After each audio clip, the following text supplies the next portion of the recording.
Alright guys, welcome back to the channel. As always, thank you for taking time out of your day to watch the video. You guys have been showing the channel a ton of support recently, and I just want to thank you for that. It certainly does not go unnoticed.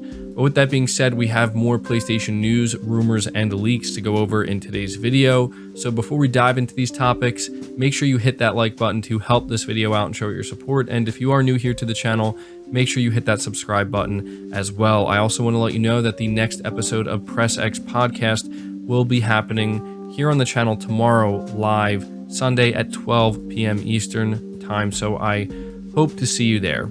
We're going to dive into the first topic though, which is me taking a minute to talk about the new gameplay that was revealed by Guerrilla Games for Horizon Forbidden West. This was a minute-long trailer. It was on the shorter side, but man, was it a sweet trailer. This was revealed during the Game Awards, and I have to say, it just looks better and better every time we see it. This trailer in particular did a fantastic job showing off the gameplay of Horizon Forbidden West. It's showing off the combat, the different move sets, the diversity of the environments, as well as the diversity of the new machines and all the different machines that you'll be facing. And some of them look absolutely incredible. I'm just blown away. You know, I am already very excited for Horizon Forbidden West. I know I don't talk about it that often, but it's because it's one of these things where it's like, yeah, I'm going to be there day one. I can't wait for it. We've been waiting a while for this game, and it's looking like it's absolutely going to live up to the expectations. At least that's the hope. And when I see gameplay trailers like this, I think it just does a phenomenal job in really highlighting what makes these games so great. And I just can't wait. I really don't know what else to say other than it looks incredible.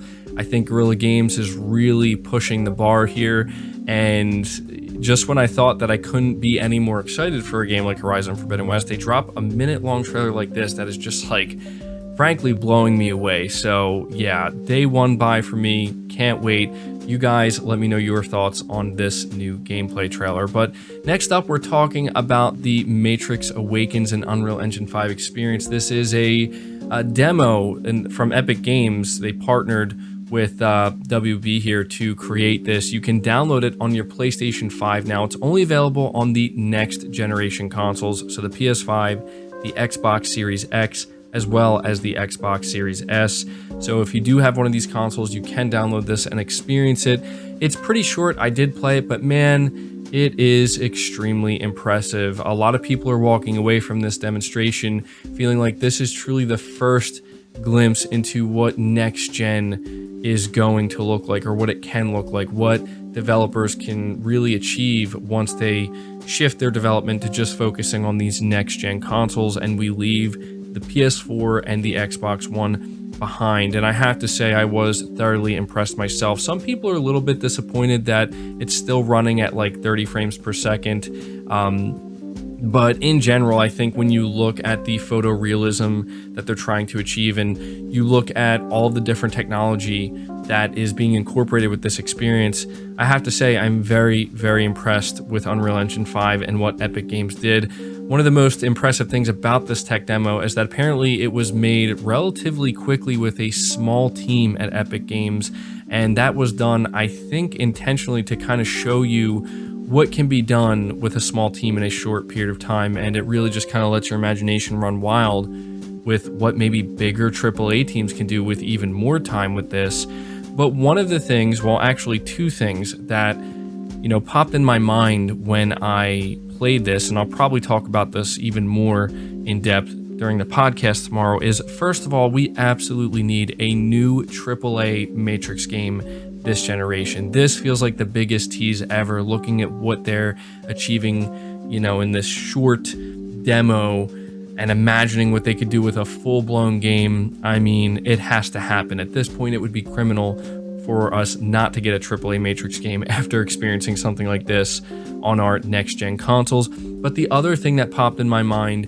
is imagining what games are going to look like, specifically PlayStation 5 exclusives from Sony's first-party teams towards the end of this generation. If this is what we're looking at now, just a year after the PS5 releases, We're also talking about an engine that's meant, to be multi-platform and be used by different publishers and development teams. I can only imagine, well, actually, I can imagine, I'm trying to imagine, but I can't imagine what games are going to look like from, say, Naughty Dog or Sucker Punch or Sony Santa Monica, or even Guerrilla Games, towards the end of this generation. I think the team that a lot of people are thinking of is Naughty Dog. I mean, they don't make big open world experiences. They're, usually making single player, somewhat linear experiences or, wide linear experiences. But imagining what their games are going to look like, towards the end of the generation, when this is what we're seeing now with an Unreal Engine 5 demo, oh man, it's going to be, I think, mind-blowing. I really do. But that's not to take away from what we're seeing here.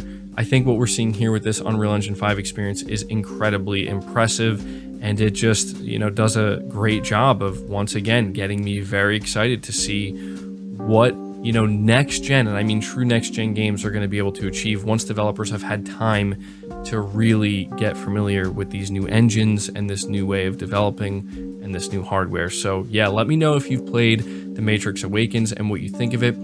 But moving to the next topic, we're talking about Forspoken. We have a release date for this PlayStation 5 exclusive. It's going to be exclusive on the PlayStation 5 specifically for 2 years, which is pretty crazy to think about. So it's not going to be until May 24th, 2024 until Xbox players presumably will be able to experience this title. It is going to release on PC though, and so that's the release date, May 24th, 2022, and we have a little bit of information here. This is reading from PlayStation Lifestyle. It says, during the Game Awards 2021, Square Enix and Luminous Productions gave players a glimpse into the main antagonists of Forspoken. Each of the Tantas, or Tantas, I don't really know how you say it, who are the former rulers of Athia, feature a specific trait or virtue. In a new PlayStation blog post, Luminous Productions creative producer Ryo Mitsuno explained some of these Tantas and how they came to be. Furthermore, Mitsuno also revealed that Forspoken prequel DLC is planned for release in winter of 2022. As they appeared in the new TGA 2021 trailer, the Tantas are the central antagonists of Forspoken. While they used to be celebrated rulers, at some point they became oppressive, twisted versions of themselves.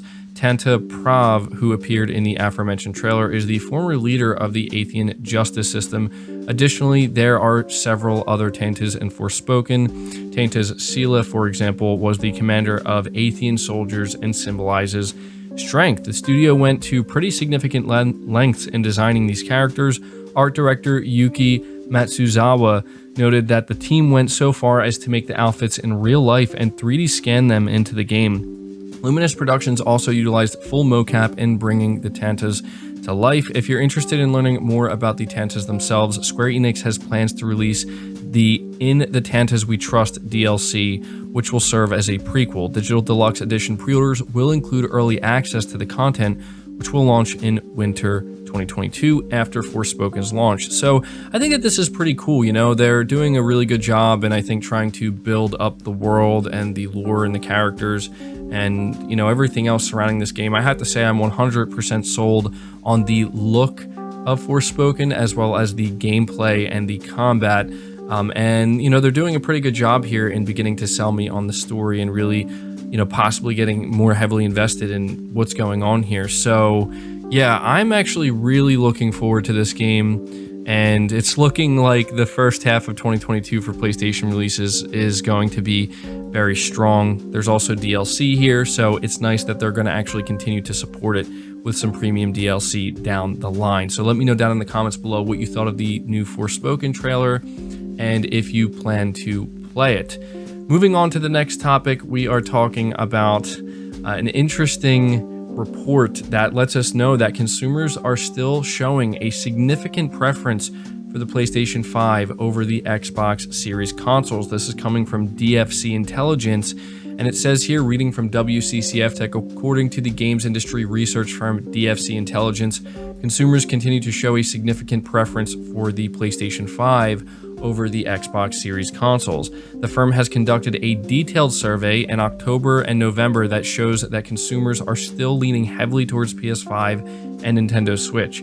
Interestingly, however, the console panel members in the survey do seem to rate Microsoft's online services and current game library for the Xbox Series higher than PS5. The results are somewhat surprising given that in most aspects consumers rate the systems as fairly similar, the research firm writes. The PlayStation 5's main advantage is higher perceived graphics and power versus the higher rated library and online services for Xbox. Based on this new survey, 54% of consumers that do not yet own an Xbox Series X say that they would probably, definitely not buy the console. It's probably or definitely not buy the console versus only 34% of consumers that would not buy Sony's next-gen console. When asked among non-Xbox Series X owners in the survey, 26% said that they probably / definitely would buy Microsoft's next-gen console, substantially less than the 42% that said that they probably will buy a PlayStation 5. So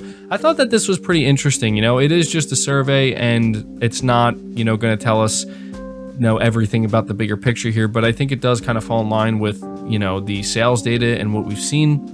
What I find very humorous though is the part where it says that the main advantage for the PlayStation 5 seemingly is the perceived higher graphics and power, and that is very, very funny, and the irony is obviously not lost on me, and I'm sure it's not lost on you guys as well. Who would have thought that that's what the public thinks? And honestly, I think the reason for this is because of just how good most of Sony's games look. I mean, when you look at a game like Ratchet & Clank Rift Apart and how Sony is just flexing that game and showing you like this is what the PS5 is capable of, it really does go to show that Sony is letting the games do the talking, right?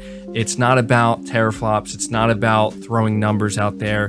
People don't care about that. At least most people don't. What people care about is seeing the results. And I think Sony's been doing a great job producing those results. And I think more recently, Xbox is doing well, showing that with games like Forza and the more recent, Senua's Saga gameplay reveal. So yeah, that's where we're at. That's what DFC Intelligence is letting us know. You guys can let me know your thoughts about that down in the comments below. Moving on from that, I want to talk briefly about Alan Wake 2 because this was a new game that was announced, and we know that the original Alan Wake was a Microsoft exclusive on the Xbox 360. This time around, the sequel to this title is going to be a multi-platform game, and it sounds like it's going to be incredible. So this is reading from PlayStation Lifestyle. It says, following the announcement of Alan Wake 2 for current-gen platforms, Remedy Entertainment revealed that the upcoming sequel will be a survival horror title. Notably, Remedy also stated that the game will not require players to have prior knowledge of the series. That doesn't mean fans of Alan Wake won't get to enjoy some interesting connections, however. As Remedy's creative director Sam Lake wrote on the PlayStation blog, Alan Wake 2 will add to the backstory of the original Alan Wake, and unlike Remedy's other popular series like Max Payne, the studio had already laid out a plan for the sequel when conceptualizing Alan Wake.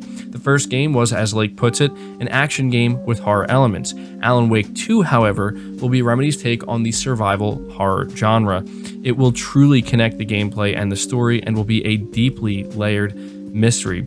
For those new to the series, there's no better time to get into Alan Wake right now. With the release of Alan Wake Remastered earlier this year for the PS4 and PS5, it's never been easier to play the game since its initial release in 2010. And so Alan Wake 2 is scheduled to release sometime in 2023 for the next-gen consoles as well as PC via the Epic Games Store. But continuing to talk about Alan Wake 2, we have even more information coming from Sam Lake. Again, reading from PlayStation Lifestyle, Remedy Entertainment's Sam Lake has said that Alan Wake 2 will be its best-looking, most beautiful game ever by far, and there will be no compromises when it comes to its horror elements. In an interview with IGN, Sam Lake revealed that Remedy will use its Northlight engine for the upcoming title because its developers have a good grasp of it. We feel that especially for this kind of experience where atmosphere and stylization are more important than ever before, is that we know Northlight so well we can focus on certain things and push certain things forward, he explained. Elsewhere in the interview, Lake said that Alan Wake 2's M rating means that there will be no compromises or content censoring when it comes to the game's horror elements. He called the rating liberating. For anything to do with Alan Wake, the story is very central. This horror story, Lake added, let's do Remedy's take on a survival horror game and focus on story. The horror story is this psychological layered deep mystery to dive into, and yes, it's going to be scary, but it just works really, really well with the gameplay. So this is incredibly exciting to me. As somebody who really never got into Alan Wake, I am on board with every single thing here that Alan Wake 2 is trying to be and what Sam Lake is saying about it. The idea of it being a survival horror. Dude, I mean, we don't get enough of these games, and I'm very excited. You know, they're talking about how they're not going to compromise on it. It's going to have an M rating. It's clearly going to be dark. It's going to be psychological. You know, it's going to be very good looking. It's going to be next gen only. I mean, if Remedy was trying to sell me on Alan Wake 2, they absolutely knocked it out of the park. So this is absolutely a game I'm going to be paying attention to going forward. But yeah, let me know your thoughts on Alan Wake 2. That's going to do it for this video, guys. I hope you did enjoy it. I hope you did find it informative. Again, if you did, leave it a like, subscribe if you're new, hit the bell notification icon, and feel free to share this video out on top of all that. But until next time, guys, take care.